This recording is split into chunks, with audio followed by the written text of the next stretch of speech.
10-12 বছর বিদেশ করে টাকা পাঠাইলাম 20-25 লাখ। আরে আন পর্যন্ত ঘরই উড়াইতে পারলো না। টাকাগুলো করছে কি আমার? ও বাবা, আব্বা, কিডা সকাল সকাল ডাকে কিডা? ওবি তুই?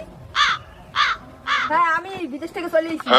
তোমার টাকা আমি 20-25 লাখ টাকা পাঠাইলাম, টাকাগুলো করছো কি তুমি? আন পর্যন্ত তুমি ঘরই উড়াইতে পারো না। তুই বাড়ি যাবি না, একটু কই উঠি আমি না বাড়ি। আরে আমি আইলে কই এই তো এটা কোনো কথা? আমার নিজের বাড়ি এসেছি আমি, তো তুমি আমার টাকাগুলো করছো। হ্যাঁ এই যে পাও যে বিল্ডিং করছি, একতলা হবাই করছি, একতলা ফাউন্ডেশন দিতে পারিনি আন পর্যন্ত। তোমার আমি ফাউন্ডেশন লেগে লাস্টে 5 লাখ টাকা পাঠাইলাম। হে আবার তুমি করছো কি? এত টাকা করছোটা কি তুমি? এতগুলো টাকা তুমি করছো কি? আমার একটু কইতে পারো? লাখ লাখ টাকা আমি তোমার ব্যাংকে পাঠাইছি, এই টাকাগুলো তুমি করছো কি? আন পর্যন্ত তুমি আমাদের বিল্ডিং উড়াইতে পারো না। আর এই ভাঙ্গা ঘর আমি দেখে গেছি, ভাঙ্গা ঘরেই থেকে গেলা।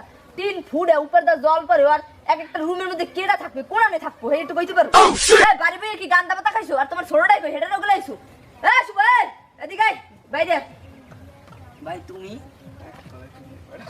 এই বাড়ি বইয়ে কি করছো? গান্দা পাতা খাইছো? তুমি তো 25-30 লাখ টাকা আমি পাঠাইলাম, এই টাকাগুলো করছিস কি তোরা? দুই বাপ করতে মিলকে কি আত্মসাৎ করছিস আমার টাকাগুলো? আমি 10-12 বছর আমি বিদেশ করছি।